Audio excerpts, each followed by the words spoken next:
सर्वमंगलमांगल्यं सर्वकल्याणकारकं प्रधानं सर्वधर्माणां जयतु शासनम्।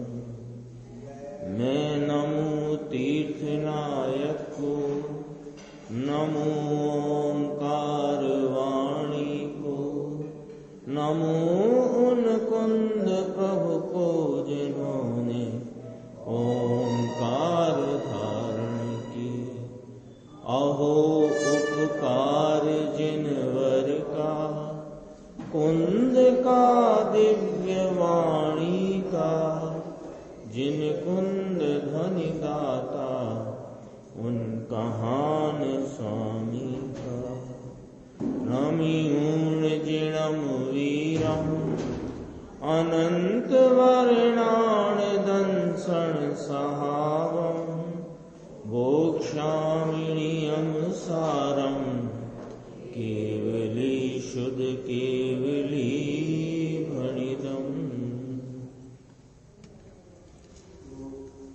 नियम सार जी परमागम ग्रंथ, इसके 14वें नंबर की गाथा, उसकी अपनी स्वाध्याय चल रही है और गुरुदेव श्री के व्याख्यान के आधार से इस गाथा के वास्तव में 2 हिस्से हैं। गाथा 14 में 2 हिस्से हैं। पहले में जो उपयोग की व्याख्या चलती आई थी ना, तो उसमें दर्शन उपयोग में जो विभाव दर्शन उपयोग है उसकी चर्चा करके चक्षु दर्शन, अचक्षु दर्शन, अवधि दर्शन की बात करी। और अब अगली गाथा में यानी 15वीं गाथा में पर्याय की चर्चा आएगी। कारण शुद्ध पर्याय, कार्य शुद्ध पर्याय और नर नारकादि व्यंजन पर्याय, उसकी चर्चा 15वीं गाथा में है। तो 14वीं गाथा के तीसरे चौथे पद में पर्याय की चर्चा आचार्य परमात्मा ने प्रारंभ की है और उसको अपन ने कल देखा था। परिसमन्तात भेदम इति गच्छतीति पर्यायः। ये चर्चा यहां से अपन देखते हैं। गुरुदेव श्री का व्याख्यान 289 नंबर का पेज है, नीचे से 2 पैराग्राफ हैं जो देखना।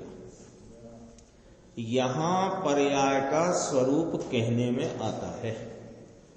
परिसमन्तात भेदम इति गच्छतीति पर्यायः। ये पर्याय की परिभाषा है। पर्याय किसे कहते हैं? इसे कहते हैं परिसमन्तात भेदम इति गच्छतीति पर्यायः। यानी कि जो सर्व तरफ से भेद को प्राप्त होए वो पर्याय है। बहुत ही समीचीन परिभाषा है।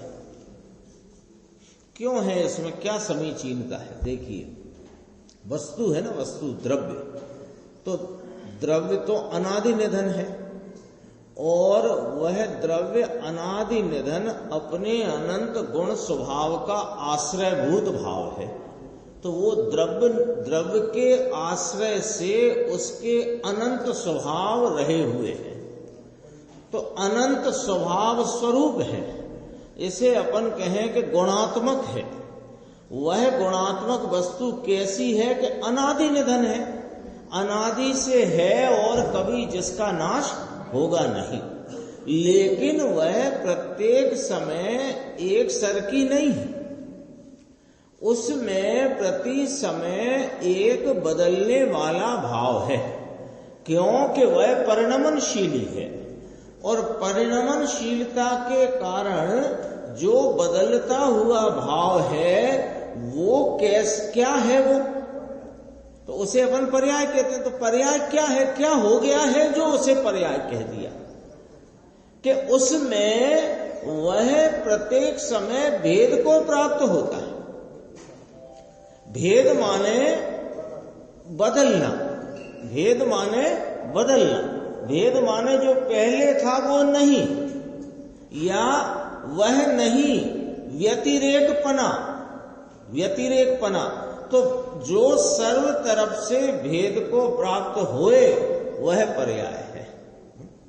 वस्तु आत्मा, अब देखो गुरुदेव श्री फरमाते हैं, वस्तु आत्मा और उसकी शक्तियां, उसमें पर्याय अंश रूप से भेद पड़ते हैं, उसको पर्याय कहने में आता है। शक्तियां हैं ना, अनंती शक्तियां हैं, तो ये अनंती शक्तियां हैं, वे तो त्रिकाल है, लेकिन उनकी व्यक्तता, किनकी व्यक्तता? शक्ति की, स्वभाव की, गुणों की व्यक्तता।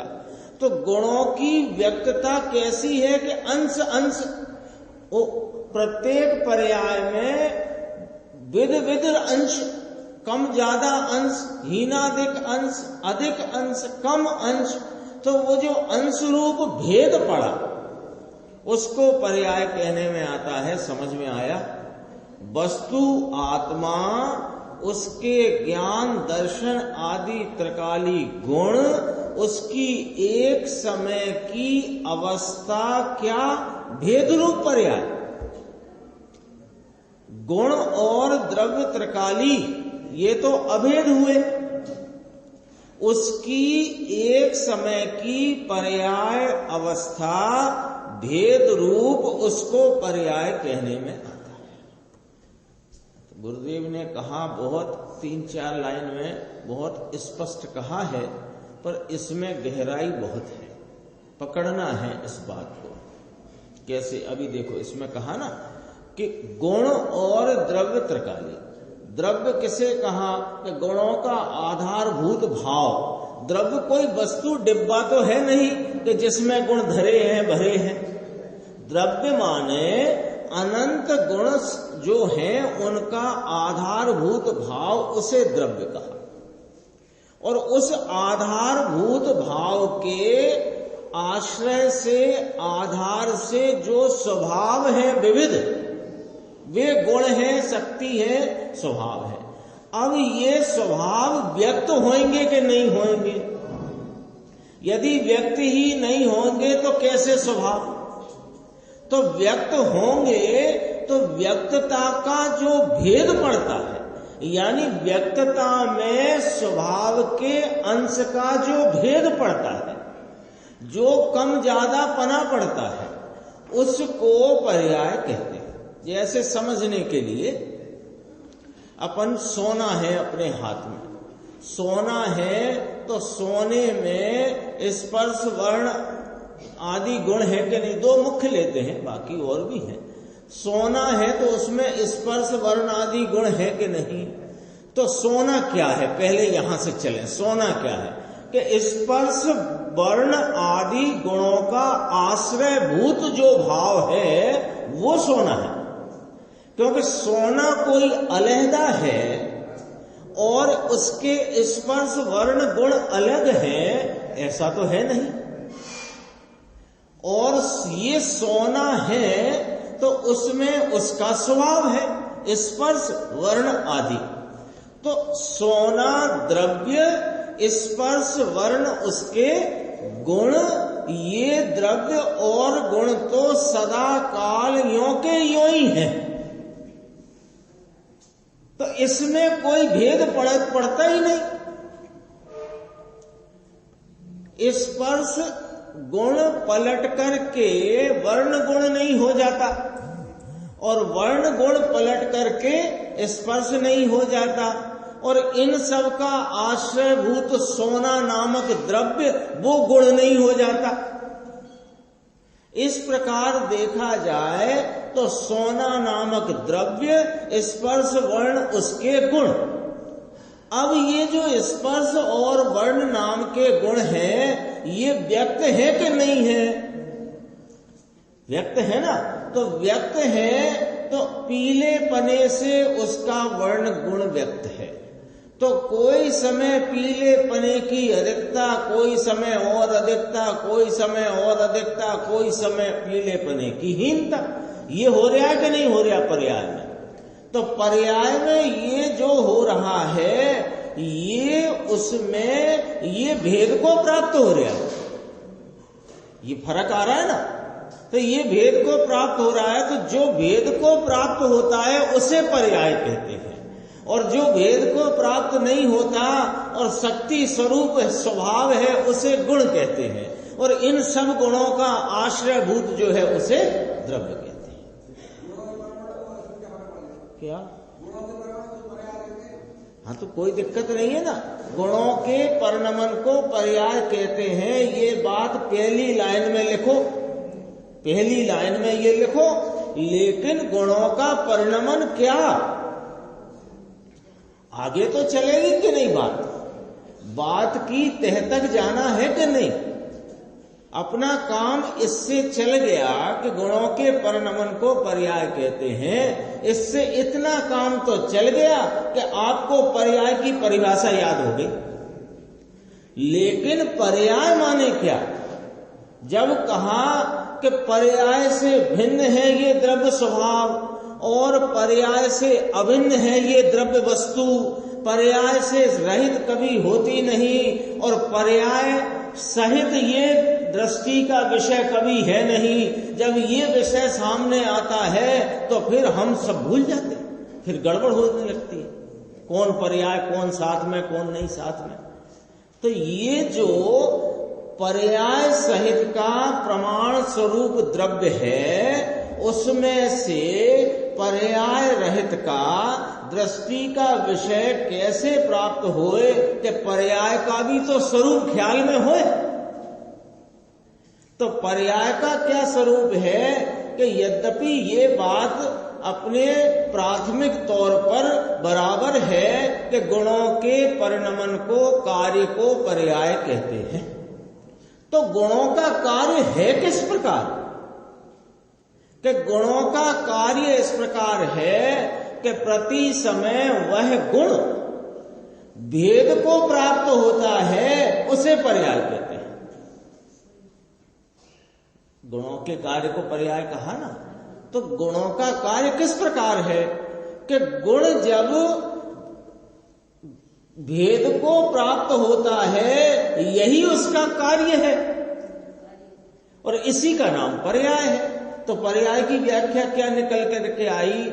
इसमें बहुत ये गुरुदेव अनेक स्थान पर ये कोट करते हैं परिभाषा, परिसमन्तात् भेदम इति गच्छति इति पर्याय। परिसमन्तात् सर्व तरफ से भेद को प्राप्त होए, उसे पर्याय कहते हैं। ये चर्चा इसमें आई। इस पे अपन ने इतना समय क्यों खर्च किया इस पर? क्योंकि आगे जो बात आने वाली है ये समझ में आएगी तो वो बात समझ में आएगी।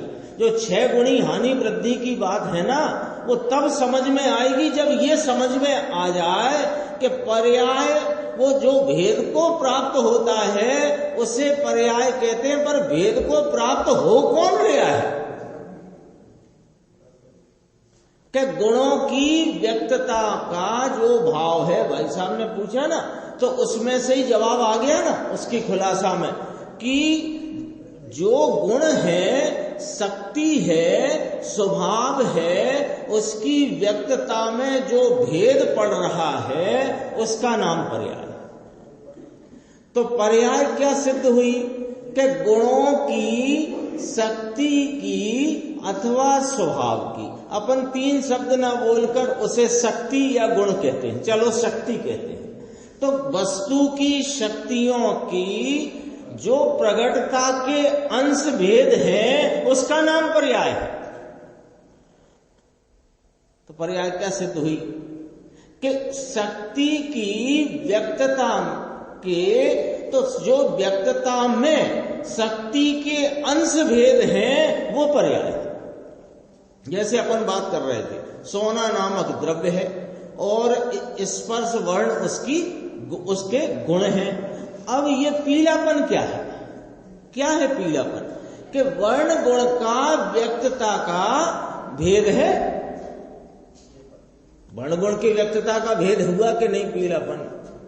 और वो हीनादिक होता है, ठीक है, हीनादिक होता है, इसलिए वो पर्याय में ही हीनादिकता हो सकती है, गुण में नहीं होती है, द्रव्य में नहीं होती है। ये जो चिकनाई है, सोने की भारीपन और चिकनाई है, ये क्या है कि ये जो भारीपना और चिकनाई दिख रही है, सोना का जो चिकनापन, ये कौन है? कि ये स्पर्श गुण के अंश की व्यक्तता है। ये स्पर्श गुण का अंश व्यक्त है चिकनेपने में, भारीपने में। तो पर्याय की व्याख्या यहां जिस प्रकार आई वो अपने ख्याल में आई कि नहीं आई? आ गई ना। अब देखो आगे चलते हैं। उसमें स्वभाव पर्याय 6 द्रव्य को साधारण है। 6 द्रव्य कहे हैं ना सर्वज्ञ भगवान ने। शुरू से ही ये विषय यहां से उठाए अधिकार, जीव, पुद्गल, धर्म, अधर्म, आकाश का 6 द्रव्य है। तो 6 ही द्रव्यों के स्वभाव पर्याय होती है, ये कहना है। स्वभाव पर्याय 6 द्रव्य है ना, भगवान ने देखे हैं। भगवान ने केवल ज्ञान में जाति से 6 द्रव्य देखे हैं। संख्या अनंत, अनंत आत्माएं, अनंत परमाणु, कालाणु, असंख्य कालाणु और धर्मास्त्री अधर्मास्त्री आकाश, एक एक ऐसे 6 द्रव्य केवली भगवान ने देखे हैं। बोलो मंजूर के नहीं मंजूर? मंजूर है ना। तो अब देखो, तीर्थंकर भगवान ने 6 द्रव्य देखे हैं। अरे संप्रदाय में बात कैसी घट गई है, क्रिया कांड में घुस गया।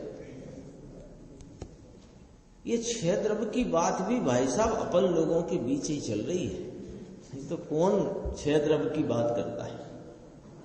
बहुत होती है शरीर आत्मा, शरीर आत्मा, शरीर आत्मा, और 4 की तो कोई बात ही नहीं करता है भी कि नहीं है? और फिर उसमें कहेंगे जीव इस शरीर से धर्म होता है। क्रिया कांड में घुस गया। तत्व की दृष्टि आगे पड़ी रही। तत्व की समझन करना कि चीज क्या है यह रहा नहीं। सेठी लियो इसमें क्या समझना। बोगा जेबू लागे छे, क्या कहते हैं? कोई बैठे होंगे भाई तो कहा बोगा जेबू लागे छे। अब बैठे हैं, सुनाए जा रहे हैं गुरुदेव श्री, तो जो आचार्य परमात्मा का हृदय है, जो गाथा सूत्र में प्रतिपादन है, वो बता रहे हैं, और कोई बैठा है ऐसे, सुना दो आप। जनवाणी की स्तुति होगी तो हम भी चले जाएंगे। करना क्या है, क्या समझना इसमें? अरे पहले द्रव्य गुण पर्याय क्या है ये ही जब समझ में नहीं आएगा तो कौन तो हूं मैं और क्या है मेरे गुण, और वर्तमान पर्याय में क्या चल रहा है और क्या मिटाना है, क्या हटना चाहिए, क्या प्रकटना चाहिए, ये बात कौन समझे और कैसे समझे जब तक द्रव्य गुण पर्याय ख्याल में नहीं हो।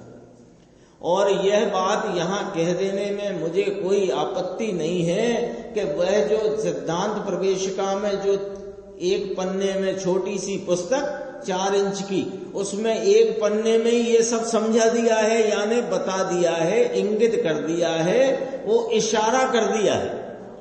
और उस इशारे मात्र को पकड़कर कोई यूं मानता होए कि हम समझ गए हैं द्रव्य गुण पर्याय, तो फिर तुम्हें दृष्टि का विषय हाथ में आना चाहिए। भाई वो तो एक सामान्य सूचना है, सूचित किया, इंगित किया है। किसे द्रव्य कहना, किसे गुण कहना, किसे पर्याय कहना, इंगित किया है, जरा इशारा किया है। ये जो द्रव्य गुण पर्याय का विषय है कोई सामान्य विषय नहीं है। ये बहुत गंभीरता से समझ करके निर्धारण करने का विषय है, क्योंकि यदि वो न किया जाएगा निर्धारण तो वो प्रमाण स्वरूप वस्तु क्या और दृष्टि का विषय क्या, और वो प्रमाण स्वरूप वस्तु में से दृष्टि के विषय को प्राप्त करके उस पर दृष्टि हो जाए और परिणति में आनंद की प्राप्ति होकर मोक्ष मार्ग का प्रारंभ हो जाए, कैसे होएगा? बरसों बरस अभ्यास करने वाले भी अभी यही पड़े हुए हैं कि ये प्रमाण का है, ये प्रमाण का है। अब वो प्रमाण के द्रव्य तो बिना पर्याय का द्रव्य कहां से ले आए आप? बहुत लोग बरसों अभ्यास करके भी। क्यों? क्योंकि अभी आत्मा के बारे में तो बराबर समझना ही है, लेकिन आत्मा द्रव्य गुण पर्याय स्वरूप है कि नहीं, तो द्रव्यगुण पर्याय क्या है ये समझ में नहीं आएगा तो आत्मा भी समझ में आना कठिन काम है। देखो अभी क्या कहते हैं, स्वभाव पर्याय 6 द्रव्य को साधारण है। भगवान ने 6 द्रव्य कहे, इनमें स्वभाव पर्याय 6 द्रव्य को साधारण है। ये स्वभाव पर्याय इसे अर्थ पर्याय कहते हैं। ठीक है ना। पर्याय के 2 प्रकार के वेद प्रवचन सारजी में भी अपन ने पढ़े, अर्थ पर्याय व्यंजन पर्याय आती है ना सब बातें। ये स्वभाव पर्याय अर्थ पर्याय है। अभी देखना जरा, नहीं तो केवल ज्ञान केवल दर्शन ये स्वभाव पर्याय है, कार्य नहीं कार्य तरीके ही लिया, यहां पर्याय तरीके दूसरी बात ली है। देखो कि केवल ज्ञान केवल दर्शन स्वभाव पर्याय में घटाया था कि नहीं घटाया था? कहा जब ज्ञान उपयोग की बात चलती थी तो कार्य स्वभाव ज्ञान उपयोग में घटाया कि नहीं घटाया? ठीक है। अब क्या कहते हैं कि यहां जो पर्याय तरीके बात ली है उसमें एक साधारण बात लेना कि गुणों के अंश की व्यक्तता के भेद को पर्याय कहते हैं। जो सर्व तरफ से भेद को प्राप्त होए उसे पर्याय कहते हैं। ये वाली बात यहां लेकर के चलते हैं। तो ये जो स्वभाव पर्याय में अर्थ पर्याय कहीं वाणी और मन को अगोचर है, यानी यहां तो जो पर्याय कोई पण होए द्रव्य की वो केवल ज्ञान ही होएगी तो स्वभाव पर्याय में गिनेंगे, ये वाली बात यहां नहीं कहना है। केवल ज्ञान तो स्वभाव पर्याय में गिना ही गया है। कहां? वो ज्ञानोपयोग के भेदों में। लेकिन यहां तो मति ज्ञान का जी जो परिणाम है, शुद्ध ज्ञान का परिणाम, वो भी स्वभाव पर्याय में लेना है। हाँ, ज्ञान की पर्याय हो, कोई पण पर्याय हो, चारित्र की विकारी पर्याय हो, वो भी स्वभाव पर्याय में, अर्थ पर्याय, स्वभाव पर्याय। चारित्र की विकारी पर्याय भी हो, राग रूप पर्याय हो, वो काय में जाएगी? वो स्वभाव पर्याय में। यहां की व्याख्या वो है विभाव रूप का भाव, गड़बड़ नहीं करना है, गड़बड़ नहीं करना है। ये व्यंजन पर्याय को यहां विभाव पर्याय में लेना है, अर्थ पर्याय को स्वभाव पर्याय में लेना है, सीधी बात है। हाँ, वो इसमें नहीं लिया ना, इसमें एक ही बात करी है, इसमें साधारण करके बात करी ना। स्वभाव पर्याय 6 द्रव्य को साधारण है, वाणी और मन को अगोचर है। ये स्वभाव पर्याय अर्थ पर्याय वाणी और मन से अगम्य है, अति सूक्ष्म है और आगम प्रमाण से स्वीकारने के योग्य है। भगवान की वाणी से स्वीकार करने योग्य है। पर्याय तो फिर पर्याय को जानेंगे कैसे? पर्याय में ही तो सब जानना हो रहा है, पर्याय का ही तो सारा खेल दिखाई देता है। अरे लेकिन पर्याय जो एक एक समय में जो भेद को प्राप्त हो रही है, प्रत्येक समय में भेद को प्राप्त हो रही है, वह अति सूक्ष्म है। समय अति सूक्ष्म है और वह व्यक्तता का पड़ता हुआ जो भेद जिसे पर्याय कहा जा रहा है वो अति सूक्ष्म है। इसलिए उसमें जो भेद पड़ते हैं वो आगम प्रमाण से स्वीकारने के योग्य है। ये आगे देखो, 6 हानि वृद्धि के भेदों सहित है, अर्थात अनंत भाग वृद्धि थोड़ी सूक्ष्म बात है। अनंत भाग वृद्धि, असंख्यात भाग वृद्धि, संख्यात भाग वृद्धि, संख्यात गुण वृद्धि, असंख्यात गुण वृद्धि और अनंत गुण वृद्धि सहित होते हैं। इसी प्रकार वृद्धि की भांति हानि भी घटित की जाती है, घटित होती है। ये अपन थोड़ी चर्चा कल करी थी, गुरुदेव ने भी इसको बहुत संक्षेप में ही यहाँ बात करी है, क्योंकि ये विषय अभी यहाँ फैलने का नहीं है। यहाँ विषय आगे अपने कारण शुद्ध पर्याय और कार्य शुद्ध पर्याय वाली जो गाथा है वो आने वाली, लेकिन इसको थोड़ा समझ के अपन चलते हैं कि एकदम अछूता भी ना रहे। कल बात करी थी अपन ने, अभी क्या देखा कि जो अर्थ पर्याय है, जैसे स्वभाव पर्याय कहा, वह एक एक समय में भेद को प्राप्त होती है, क्योंकि पर्याय किसे कहा? भेद को कहा। तो एक एक समय में जो भेद को प्राप्त हो रही है, तो काय का भेद पड़ रहा है? जो भेद को प्राप्त हो रही है, भेद को प्राप्त हो रही है, भेद को प्राप्त हो रही है, तो भेद काय का पड़ रहा है? ये भी तो मालूम पड़ना चाहिए कि भाई जो द्रव्य है उसमें अनंत शक्तियां हैं, उनमें से उन शक्तियों के प्रगटता के जो अंश व्यक्त हो रहे हैं, तो प्रगटता के अंश में भेद पड़ रहा है। शक्ति कहो कि गुण कहो, तो गुण अथवा शक्ति की प्रगटता के अंश में भेद पड़ता है। अंश समझ गए ना? अंश माने उसकी प्रगटता के अधिक प्रगटता, कम प्रगटता, ज्यादा प्रगटता, और ज्यादा प्रगटता, और कम प्रगटता।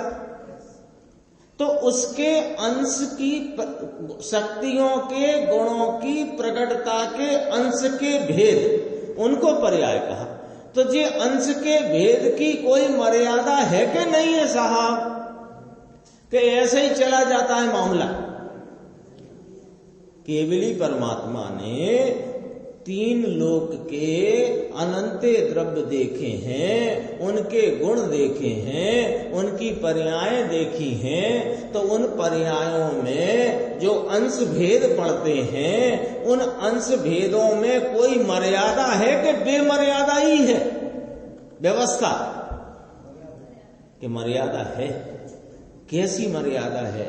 कि 6 गुण हानि के और 6 गुण वृद्धि के, ये 12 जो कहे, इसके रेंज के अंतर में, इस रेंज के अंदर में ही वे शक्तियों के अंश भेदों को प्राप्त होते हैं।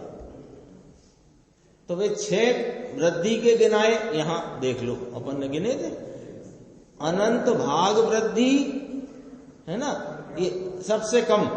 अनंत भाग वृद्धि, असंख्यात भाग वृद्धि, संख्यात भाग वृद्धि, संख्यात गुण वृद्धि, असंख्यात गुण वृद्धि, अनंत गुण वृद्धि, ये वृद्धि के हो गए। ऐसे ही 6 हानि के, तो कितने हो गए? 12। तो यदि अपन देखें कि अनंत गुण हानि से लेकर के अनंत गुण वृद्धि तक 12 रेंज हो गई, 12 स्थान हो गए। तो आता नहीं 60 स्थान पतित हानि वृद्धि, तो 60 स्थान पतित हानि, 60 स्थान पर वृद्धि, तो 12 स्थान हुए। तो इनकी इस मर्यादा, इस रेंज के अंतर्गत गुणों की, शक्तियों के अंश की व्यक्तता में भेद पड़ते हैं, वे पर्याय। इतनी बात यहां कही। एक समय में अनंत गुणी वृद्धि हो, असंख्य गुणी और संख्य गुणी, एक समय में अनंत गुण हानि, असंख्य गुण हानि और संख्य गुण हानि होती है। ऐसे 6 द्रव्य में एक समय में अनंत 60 प्रकार पने परिणमना, ऐसी कोई स्वभाव पर्याय भगवान ने देखी है, समझ में आया। अशुद्ध पर्याय किसको कहा? नर नारकादि व्यंजन पर्याय को अशुद्ध पर्याय कहा। लियो, ये एक शुद्ध पर्याय में यहां लिया। यहां अपन ने जब 14वीं गाथा की उत्थानिका टीका में पढ़ी थी, वो लाइन याद करना है जरा। याद हो, पढ़ ही लेते, याद करना माने। टीका पेज नंबर निकाल सकते हैं अपन, 286 है ना। अपन को मालूम है ना, यह मुनिराज पद्मप्रभ मलधारी देव टीका करते हुए पहली लाइन में उत्थानिका कहते हैं यह 14वें नंबर का सूत्र गाथा अशुद्ध दर्शन की एक विषय हो गया, तथा शुद्ध और अशुद्ध पर्याय की सूचना है। तो शुद्ध पर्याय में कौन गई? अर्थ पर्याय, और अशुद्ध पर्याय में गई व्यंजन पर्याय। इस प्रकार जो विषय को जहां जिस प्रकार आचार्य भगवान कहते हैं वैसा ही समझना चाहिए। नहीं तो क्या होएगा कि वे समझाएंगे कुछ और अपन समझेंगे कुछ, और इसी होशियारी में अपन समझने से वंचित रह जाते हैं। देखो एक शुद्ध पर्याय में यहां लिया, 15वीं में शुद्ध पर्याय की बात अलग रीति से आएगी। 15वीं गाथा वो इस नियम सार का सबसे महत्वपूर्ण विषय है, वो कारण शुद्ध पर्याय। और बहुत ही अद्भुत है, सीधा दृष्टि के विषय को पकड़ाने वाला, सीधा यही के यही समझो, कारण शुद्ध पर्याय, निर्णय करो, सम्यक दर्शन प्राप्त करो, मोक्ष मार्ग में आरोहण करो, ऐसी गाथा है। तत्काल यही के यही ऐसी गाथा है वो चलेगी। गुरुदेव श्री ने बहुत उस पर विस्तार से चर्चा की। हाँ, वो उत्पाद व से रहित एक रूप, उसको अपन कई बार अपनी चर्चा में आई है, शुद्ध चैतन्य का त्रैकालिक ध्रुव प्रवाह, उसे कारण शुद्ध पर्याय कहते हैं। वो नाम आ गया तो इतनी चर्चा आ गई, आगे आएगी चर्चा। अभी तो 2 कलश आएंगे पहले। तो कहते हैं देखो, 15 में शुद्ध पर्याय अन्य रीति से है, अशुद्ध पर्याय 4 गति में को व्यंजन पर्याय गिनाई ना, 4 गति मनुष्य, नारकी, देव और पशु या त्रियंच। निगोद भी त्रियंच में जाता है, ठीक है ना। तो मनुष्य, नारकी, देव, पशु, इसके अंदर व्यंजन पर्यायों विभाव, शरीर नहीं, शरीर को नहीं कहते व्यंजन पर्याय। शरीर के संयोग काल में आत्मा के प्रदेशत्व गुण का उस समय में रहा हुआ जो आकार रूप भाव है, विभाव है, वह व्यंजन पर्याय है, वो व्यंजन पर्याय। अब 14वीं गाथा की टीका पूर्ण कर दे। टीकाकार मुनिराज 3 श्लोक कहेंगे, 2 कहा था, 3 श्लोक हैं, 3 के बाद फिर गाथा आएगी। 24वां श्लोक अपन पढ़ते हैं, देखो। अथ सति पर भावे शुद्धमात्मानमेकम्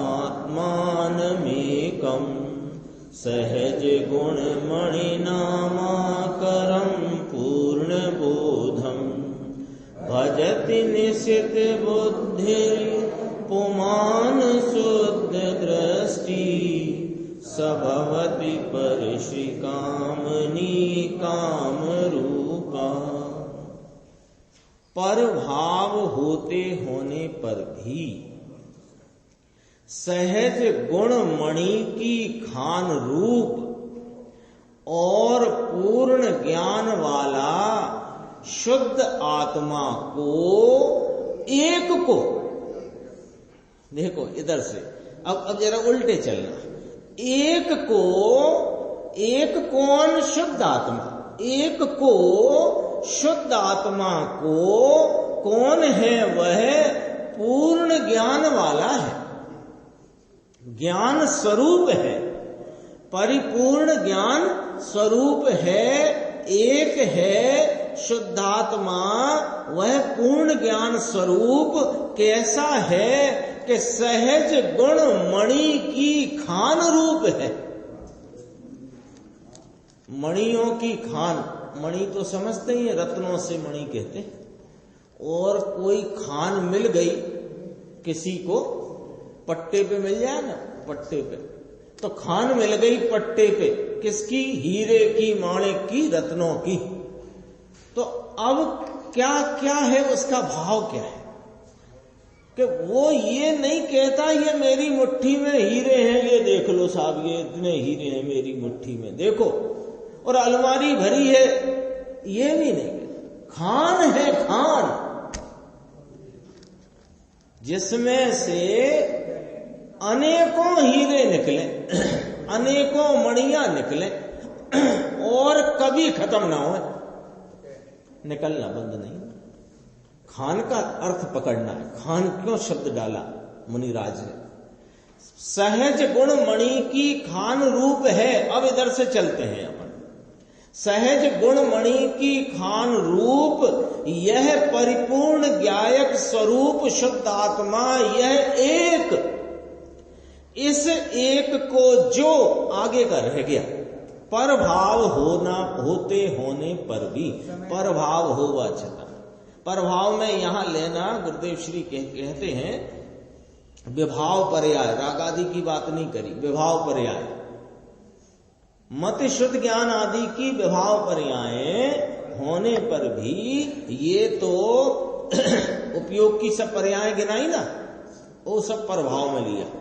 तो कहते हैं प्रभाव होते होने पर भी यह सहज गुणमणि की खान रूप पूर्ण ज्ञान वाले शुद्ध आत्मा को, एक को जो तीक्ष्ण बुद्धि वाला शुद्ध दृष्टि पुरुष,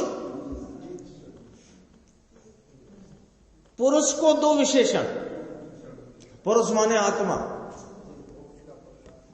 तो ये इसको दो विशेषण कि शुद्ध दृष्टि और तीक्ष्ण बुद्धि वाला। यानी क्या कहना चाहते हैं कि जिसकी शुद्ध दृष्टि है वो तीक्ष्ण बुद्धि वाला है। शुद्ध दृष्टि किसकी है? जो एक शुद्धात्मा को भजता है, जो एक सहज गुणमणि की खान रूप परिपूर्ण ज्ञायक प्रभु आत्मा शुद्ध आत्मा एक को ही जो भजता है वो शुद्ध दृष्टि वाला है, और ये शुद्ध दृष्टि वाला तीक्ष्ण बुद्धि वाला है, भले शिव भूति मुनिराज क्यों ना हो। तीक्ष्ण बुद्धि वाला है। कल अपन पढ़ रहे थे, समय सार में लिखा था, उसमें आया लाखों शास्त्र बनाए हों और लाखों लोगों की सभा में रंजन करता हुए, लोग के वाह वाह वाह वाह क्या बात है, और लाखों लोगों को सुनाता हो, सभा भरती हो और हजारों शास्त्र बनाए हो, वो अज्ञानी है जब तक एक इस शुद्धात्मा की दृष्टि नहीं है। तो ऐसा कहा। तो यहां कहा तीक्ष्ण बुद्धि वाला शुद्ध दृष्टि पुरुष बसता है, वह पुरुष परम श्री रूपी कामनी का, मुक्ति सुंदरी का वल्लभ माने स्वामी बनता है, उसको वह वरण करता है, उसका स्वामी बनता है। थोड़ा सा विषय है, अपन देख लेते हैं, एक आदि पैराग्राफ इसका देखो, 291 पेज। भगवान पद्म प्रभु मलधारी देव मुनि है, परमेष्टि है ना, पर भाव होते होने पर भी क्या कहते हैं, अरे आत्मा की वर्तमान दशा में पर भाव होते होने पर भी, परभाव यानी विभाव पर्याय, राग आदि की तो यहां बात नहीं।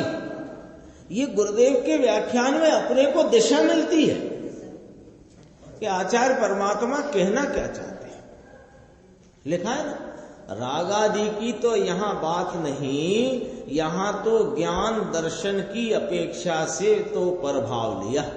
ज्ञान उपयोग दर्शन उपयोग की चर्चा करी थी ना, उसमें कौन कौन आए कि 4 ज्ञान 3 दर्शन, ये सब प्रभाव विभाव भाव है।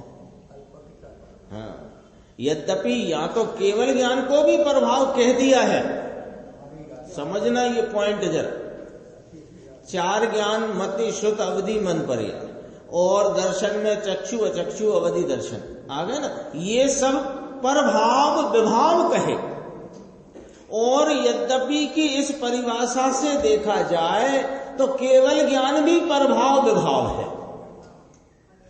इस परिभाषा से देखने पर, किस परिभाषा से देखने पर, कि वर्तमान दशा में ये ज्ञान उपयोग के दर्शन उपयोग के पढ़ने वाले सब भेद तो केवल ज्ञान उपयोग, उस ज्ञान उपयोग का भेद है कि नहीं 5 भेदों में, तो ओ अपेक्षा से तो ये प्रभाव विभाव कहलाए, और सहज गुणमणि की खान ये स्वभाव है।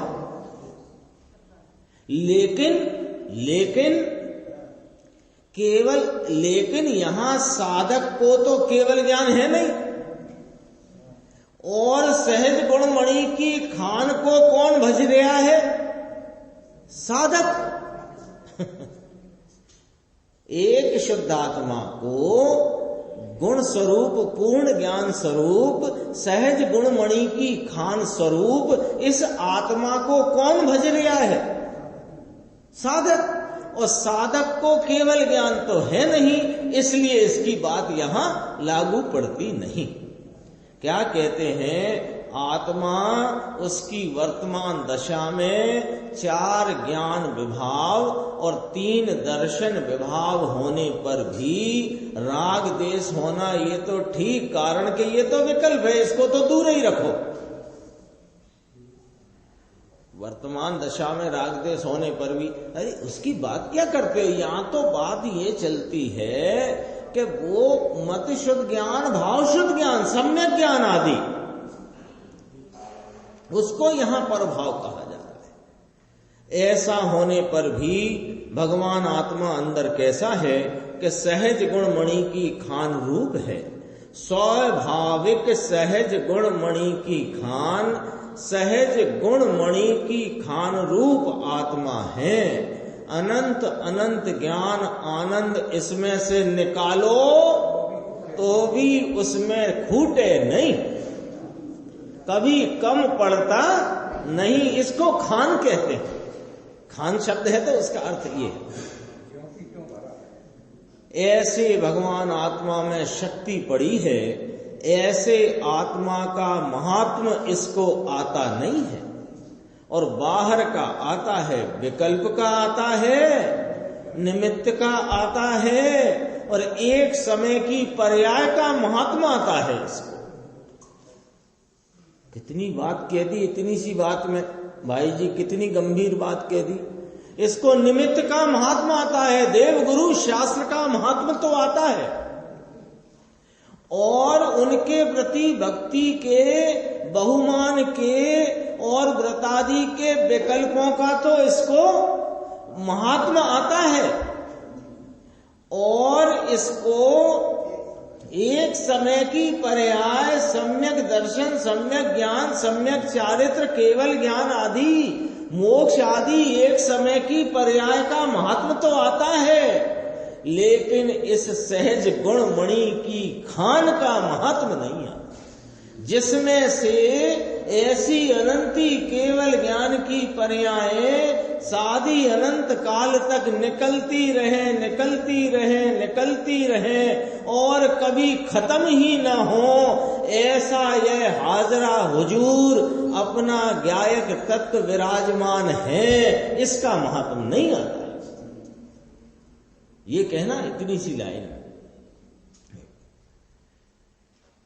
कहते हैं ऐसा होने पर भी, लेकिन हम तो सहज गुणमणि भगवान आत्मा में स्वाभाविक गुण की मणि पड़ी है, अनंत ज्ञान स्वाभाविक गुणमणि रत्न की खान पड़ी है। और पूर्ण ज्ञान वाले शुद्ध आत्मा को, पूर्ण ज्ञान वाले शुद्ध आत्मा को, यानी अंतर ज्ञान स्वभाव स्वभाव स्वभाव वस्तु में ज्ञान स्वभाव पूर्ण भरा हुआ है, द्रव्य स्वभाव पूर्ण है। ऐसे पूर्ण ज्ञान वाले शुद्ध आत्मा को, एक को, जो तीक्ष्ण बुद्धि वाला शुद्ध दृष्टि पुरुष भजता है, उसकी बात आगे देखते हैं। देखो क्या कहते भजता है, वहां तक तो आ गई थी बात अपनी। पेज नंबर 293 निकालना। तो जो भजता है वह पुरुष परम श्री रूपी कामनी का, यानी जिसके पास सिद्ध पद में अनंत आनंद आदि पड़ा है, मुक्ति में अनंत आनंद, अनंत पूर्ण कार्य दशा उसका बल्लभ बनता है। अर्थात ये पर्याय उसको छोड़ती नहीं, वह पर्याय को प्राप्त करता है। देखो मोक्ष का मार्ग और मोक्ष 2 का वर्णन एक श्लोक में कह दिया है। गागर में सागर भर दिया है, ये 24वां कलश हुआ। तो मुमुक्षु ने पूछा, मार्ग की बात करी कि ये मार्ग कहाँ है? जो आत्मा अपना स्वाभाविक गुणमणि, स्वाभाविक यानी परम स्वभाव पने पड़े हुए ज्ञान, दर्शन, आनंद आदि अनंत गुणमणि और उसमें एक सर्वज्ञपना विशेष लिया और ज्ञान स्वरूप लिया ना, और पूर्ण ज्ञान में भगवान आत्मा ध्रुव वह एक को ही भजता है, बस दूसरे किसी का काम ही नहीं, कोई काम नहीं। साधक को क्या क्या काम है? साधक को एक ही काम है। अरे नहीं साहब, 5 महाव्रत हैं और 28 मूल गुण हैं और 5 समिति हैं, गुप्ती हैं, और क्या 5 समिति, 3 गुप्ती और हाँ और इंद्री विजय, इतने सब है कि नहीं उनको काम? कोई काम नहीं है उनको, ये मुनिराज का काम ही नहीं है। ये तो मुनियों के अपने काम में ढील पड़ने से होते हैं। काम तो ये है, देख लो, परमेश्वर तो भगवान परमेश्वर का परमेश्वर पना उनके पास रहा।